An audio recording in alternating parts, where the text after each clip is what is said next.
The genius that is Tony Allen departed this mortal world in April of 2020, but not without leaving an unmatched legacy that crossed oceans and borders, bridging cultures and forging a new sound that left an indelible impact on every genre of popular music. You are watching Ill-Advised.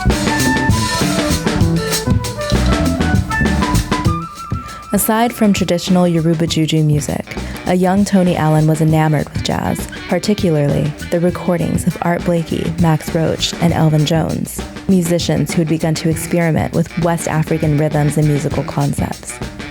These early cross-cultural dialogues pushed Allen to develop a drumming style that fused highlife with jazz.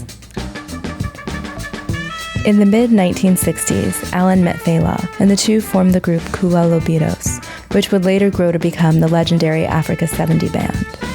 By the 1970s, Afrobeat had become the sound of post-colonial Africa, music that was concerned with economic and political liberation. The records which Allen appeared on with Africa 70 contained some of the most innovative drumming of all time.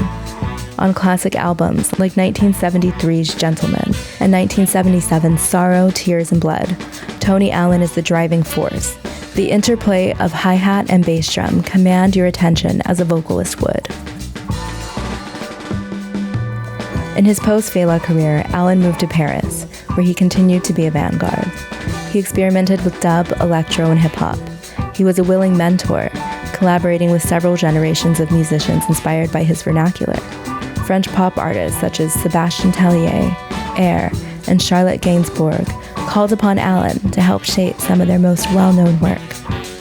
On some of his last recordings, Allen returned to his love of jazz. Recording with Blue Note, he released a tribute to his hero, Art Blakey, along with an album of original material with the South African trumpeter Hugh Masekela. In 2018, Allen and techno pioneer Jeff Mills released an EP that fused Afrobeat jazz and techno. On 2021's aptly titled posthumous recording, There Is No End, Allen worked with hip-hop artists such as Danny Brown and UK grime star Skepta. Today, he remains a constant influence. For Jazz's Dead producer Adrian Young, it is no small honor to share new music recorded with the drummer revolutionary Tony Allen.